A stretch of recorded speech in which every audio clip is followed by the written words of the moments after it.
Атомдун электрондор менен толтурулуу ирети S, P, D жана F электрондор. Биз жогоруда айткандай, атомдор оң заряддалган ядродон жана анын тегерегинде айланып жүргөн электрондор менен түзүлгөн.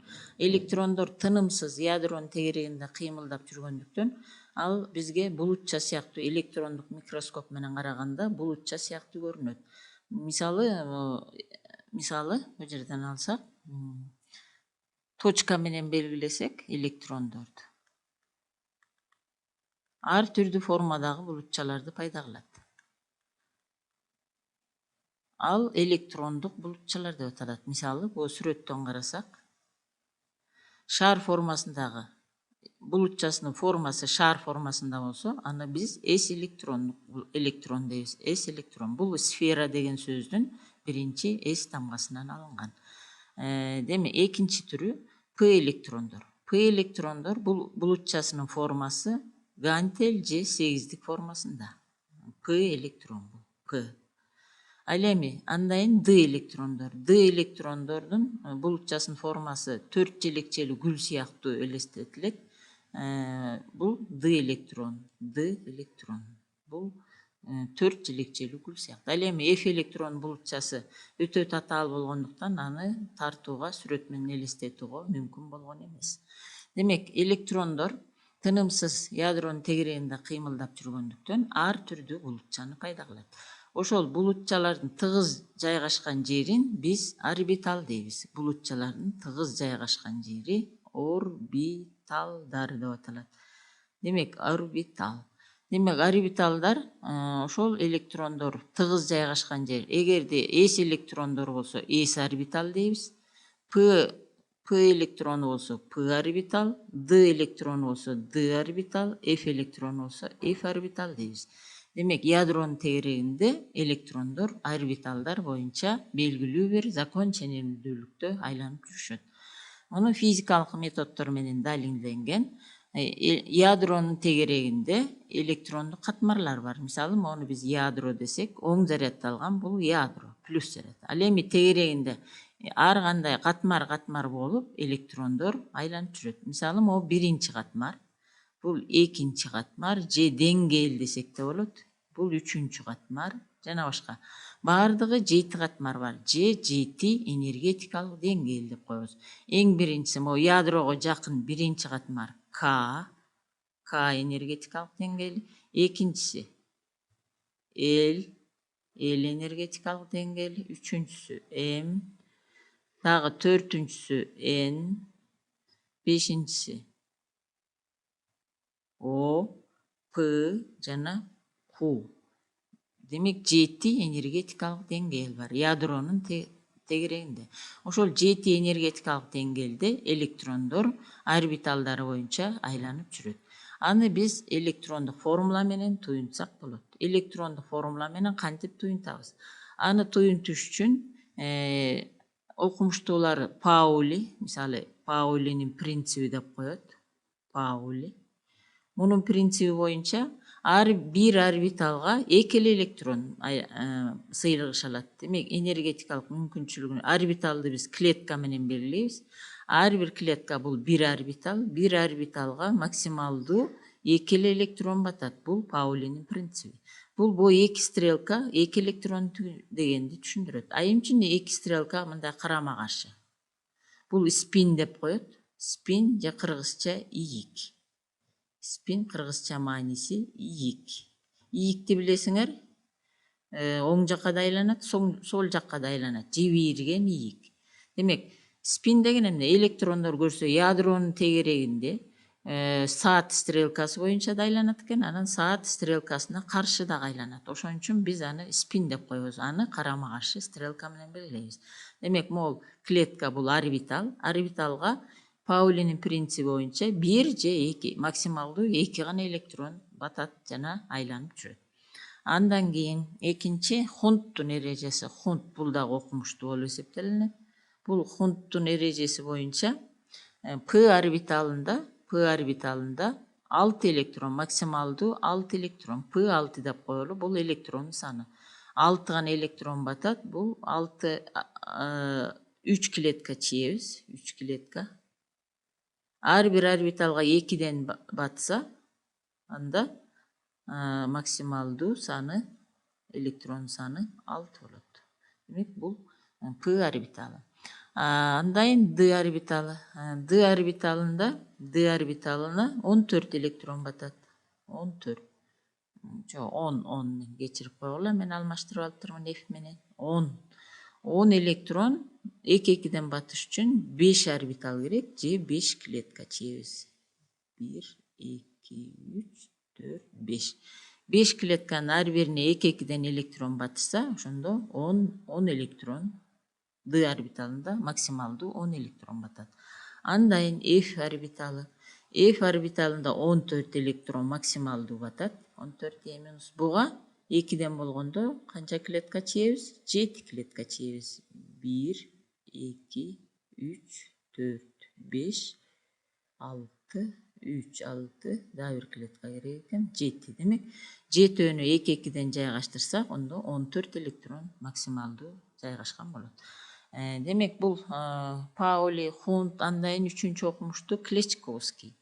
Клечковский деген бул орус окумуштуусу. Бул дагы мунун дагы эрежеси боюнча Клечковский.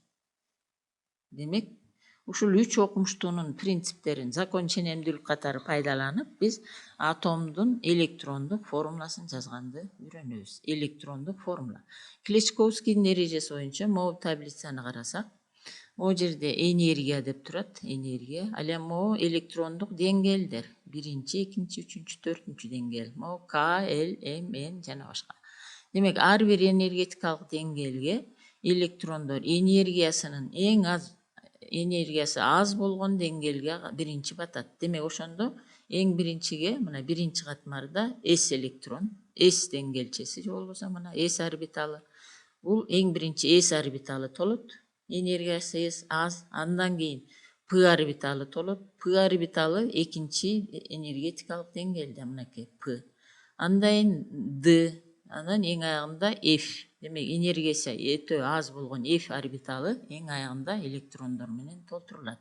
Мына ушул 3 окумуштуунун закон эрежелерин, принциптерин колдонуу менен биз атомдун электрондук формуласын жазганды үйрөнөбүз. Демек, электрондук формула кандай жазылат? Электрондук формула. Электрондук формула. Электрондук формуланы жазганды билиш үчүн сөзсүз түрдө Менделеевдин мезгилдик системасын сөзсүз колдонгонду билиш керек. Менделеевдин мезгилдик системасындагы элементтерди карайбыз бияктан. Ошол боюнча жазабыз. Мисалы, суутек бул жерде эң биринчи эле орунда турат бул жерде. Суутек эң биринчи катардагы элемент, белгиси H. Катар номери 1, бул ядросунун заряды +1 деген түшүндүрөт. +1ге барабар. Жалпы электрон саны, катар номери канча болсо, электрон саны да ошончо. Демек, суутектин жалгыз эле бир электрон айланып жүрөт. Анын бир эле катмары бар. Демек, бул К катмары. К электрондук катмары суутекте бир эле электрон айланып жүрөт могу жерде. Демек, 1 электрон деп коелу. Муну электрондук формула менен канча жазабыз? 1s1 деп жазабыз. Бул эмнени түшүндүрөт? 1 деген могу цифра электрондук биринчи катмарды түшүндүрөт. S деген ошол биринчи катмарда S орбиталында 1 электрон айланып жүрөт деген түшүндүрөт. 1 жалгыз электрон. Муну орбиталы менен көргөзсөк, 1 клетка чебиз, жалгыз электрон, 1 стрелка коебуз. Бул электрондун мол формуласы, электрондук формуласы, а бул орбиталда жайгашышы. S орбиталында 1 электрон жайгашат. Экинчи элемент суутекти алып көрөлү. H гелий. Гелий номер экинчи элемент. Ядросунун заряды +2. Мунун бир эле энергетикалык деңгээли бар. Бул биринчи мезгилде турат, экөө тең. Демек, муну биз мында 2 электрон айланып жүрөт. Катар саны, ядросунун заряды канча болсо ошончо. Демек, мында 2 электрон айланып жүрөт. Муну электрондук формуласын кандай жазабыз? 1s2. Могул даража ошол S орбиталында канча электрон айланып жүргөнүн түшүндүрөт. Демек, бул 1s2 гелийдин электрондук формуласы. Муну орбиталга жайгаштырыш үчүн бир клетка чебиз. Бир орбиталга Паулинин принциби боюнча 2ден ашык батпайт. Демек, 2 электрон карама каршы багытта айланып жүрөт. 2 стрелка. Бул 1s2 дегенди түшүндүрөт. Эми башка элементти алып көрсөк, мисалы, үчүнчү мезгилдеги натрийди алып көрөлү. Могу жерден карасаңар, мына үчүнчү мезгилде натрий элементи катар саны 11. 11. Демек, ядросунун заряды дагы ошончого барабар. Плюс 11. Бул үчүнчү мезгилде турат, мынакей үчүнчү мезгилде. Демек, үчүнчү мезгилде тургандыктан мунун 3 электрондуу энергетикалык деңгээли бар.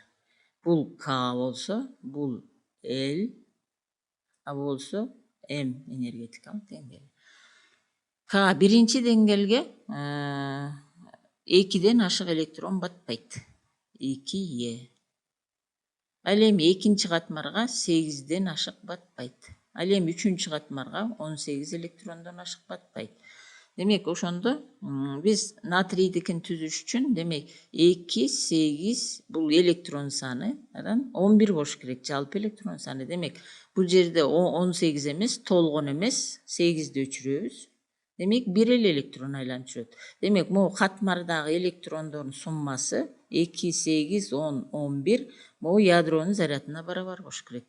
Себеп дегенде атом нейтралдуу, электрон нейтралдуу.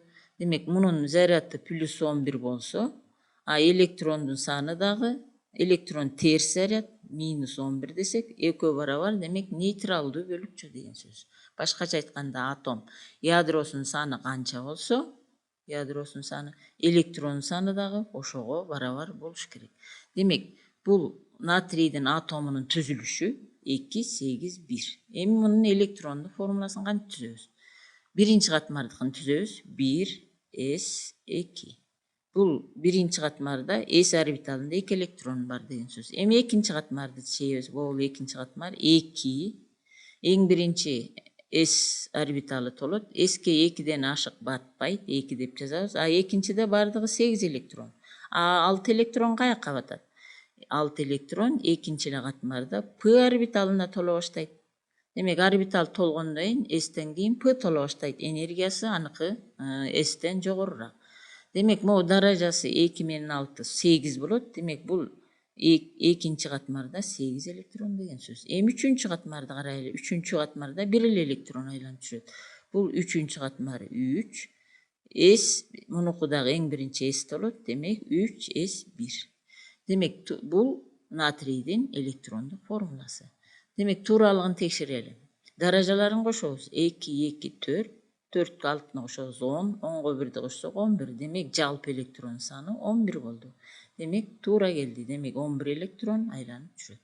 Эми муну орбиталдарга кандай жайгаштырабыз? 1 S2-ни 1 клетка чийебиз. 1 орбитал, башкача айтканда, мында жупташкан. Муну карама каршы эки стрелка бир орбиталда болсо, муну жупташкан электрон дейбиз. 2ден жупташкан. Андан кийин 2S2. Буга да 1 эле орбитал. 2 стрелка. Эми 2P6. P'га 3 орбитал. 3-тү чийебиз, 3 клетка. 3 орбитал. P 3 орбиталдан турат. P'да 6 электрон. Демек, 3 клетка 2-2ден жупташкан 2, 4 жана 6. Демек, P орбиталы максималдуу жупташкан 6 электрондон турат. Эми үчүнчү катмарды чийебиз. 3S1. S'ке 1 клетка, 1 эле электрон, демек, 1 эле стрелка чийебиз. Демек, бул натрий атомунун түзүлүшү жана электрондук формуласы жана электрондордун орбиталдарда толтурулуу иретин жаздык. S орбиталы толгондон кийин P толот. P'дан кийин P толсо, анда D толо баштайт, D орбиталы. Демек, ошентип 3 окумуштоонун принцибин, эрежелерин колдонуу менен биз атомдогу электрондордун орбиталдарда толтурулуу иретин жаза алабыз.